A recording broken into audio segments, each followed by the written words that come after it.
Hi everyone, today we have a new video review, and as you can see, this time we are going to talk about fresh release from IBG models.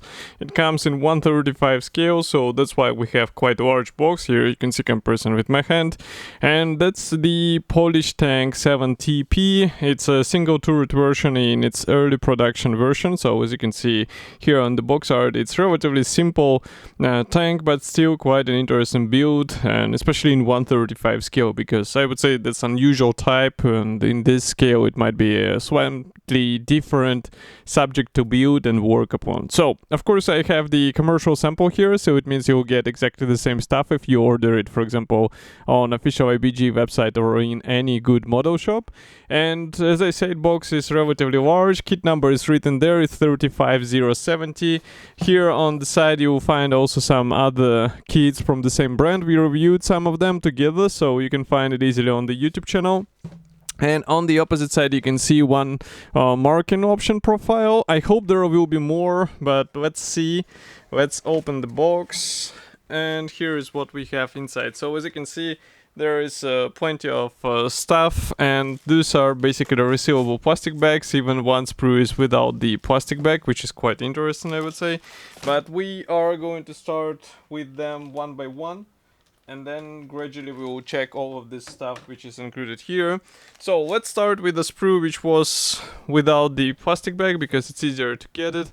And I will just zoom in, and now you can see what we are talking about here. So these are the turret parts, and these are the side panels, and they are connected here in the frontal section. So as you can see, we have the lower bar, let's say, and also for the external features here you can see that we have some rivets.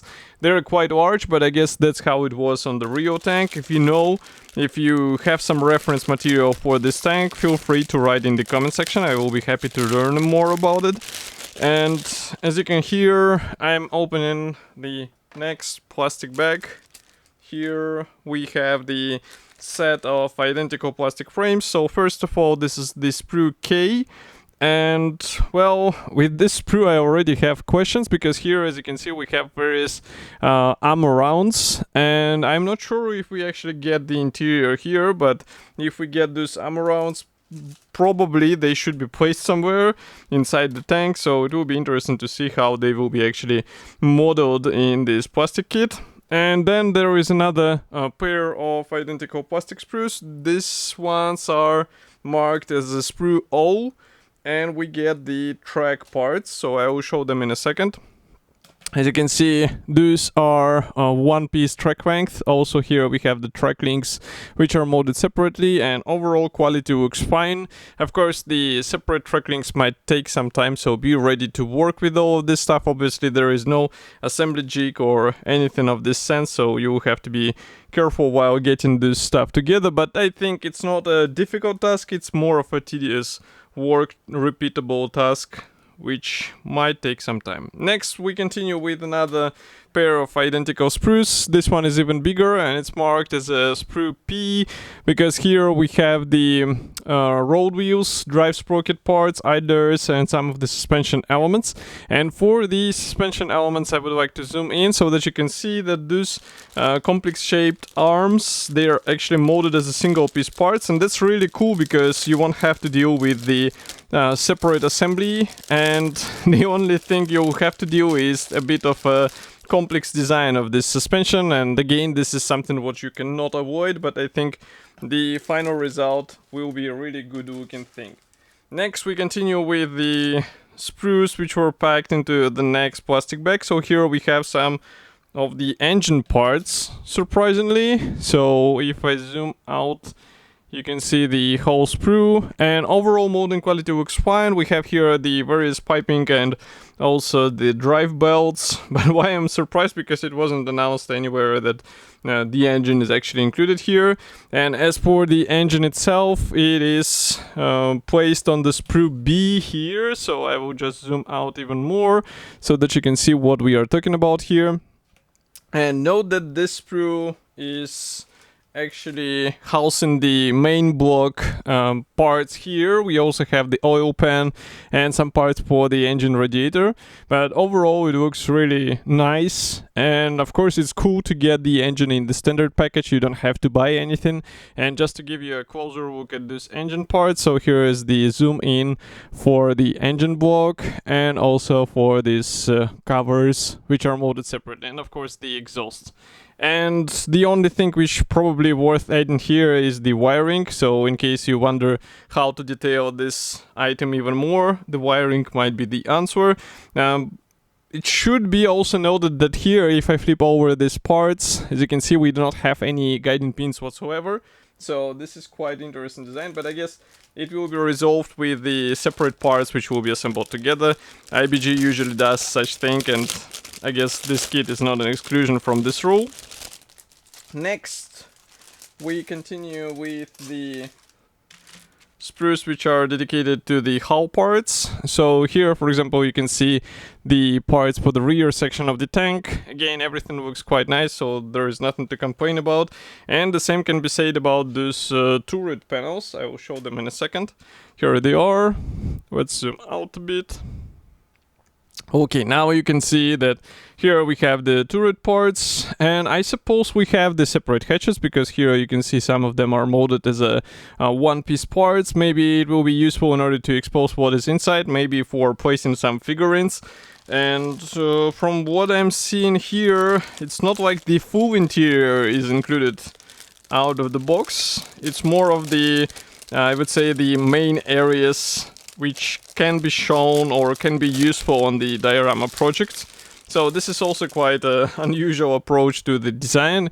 It's not like 100% interior kit, but maybe for some modelers it will be alright, because they don't want to spend their time with the parts which they say they won't be visible anyway. Okay, so here we finish with the last gray plastic sprue. This one is dedicated to the lower hull section and also some of the top hull section parts or panels. And as you can see, again, rivets are pre-molded, and some of the suspension arms are also pre-molded, so there is nothing you can do about it. I would say it's a good thing. You get the right alignment and you don't waste your time trying to solve such things. And here we have also the clear sprue. As you can see, it is packed into this separate plastic bag, and overall molding quality looks fine. Masks are not included here, but we have one sealed plastic bag which I will have to cut through, so just give me a moment. I'll open my scissors and cut through the plastic bag, because there we have several, I would say, useful upgrades for this kit. So first of all, we have the small decal sheet, and I will just zoom in and maybe close the lenses so that it won't be that bright. But decals are coming from TechMod. We have also some interior decals, which makes it even more interesting to see how the interior will be copied in the assembly manual, obviously. And here we also have the PE thread. So as you can see, these are mainly unpainted parts, but they all might be handy for the inner and external features, so definitely worth installing all of them, even though some of those parts are quite tiny and they will require a good eyesight and also good hands, good steady hands, let's say. Next, I'm closing the lenses, zooming out a bit so that you can see the assembly manual, which is printed in form of cover brochure. We have the list or some small science legend and list of the items which are included, no history note unfortunately. And then straight away we have the parts map for the plastic parts. We have the marking guide for the interior, so it looks like the full interior is included because it's quite simple on the real vehicle. But again, I would be happy to hear your opinion, whether it's like complete interior copied or maybe there is something missed and it's worth doing some scratch building. And of course, everything starts with an engine, as you can see here, so it's worth planning your painting, let's say, procedures in advance, because some of the items will be hidden inside and then it will be really difficult to get to them. So maybe worth doing all of this in advance and then just assembling together. Next, we continue with the driver's seat. Here we have a gearbox being assembled, installed onto the frontal section, obviously, and then we have the ammo load. So that's why we had so many separate ammo cartridges. And here we continue with the interesting use of the PE part. So as you remember, we had the, and now I'm trying to find it. So it's a small one for the engine bay covers. Here you can see these small triangles, so they should be actually assembled as a small pyramids, and then you just install them onto the vehicle. Quite I would say unusual design, and of course be careful while doing such complex shapes out of PE. Next we continue with the suspension. So as I said, the suspension and the tracks, they will take some time, but I think it's worth the design of this scale, because in this scale in 135 it's a notable thing when they are copied with help of rubber or vinyl.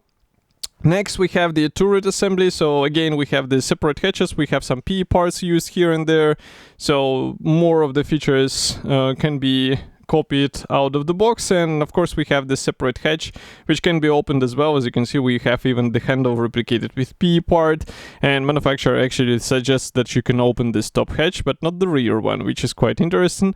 And next we continue with the turret installation. We have also the small ad for other tanks from IBG, and there is only one marking option, so here I think it's worth checking your reference material. Maybe you'll find some alternative marking options, but as for today's kit, it should be already available, and you can get it on official IBG website, as I said before. In my opinion, this is a great offer because you get internals included out of the box, and of course I will be happy to hear your opinion, so do not forget to write it here in the comment section below, and I will see you in the next video review as usual. Thank you for joining me today, and bye.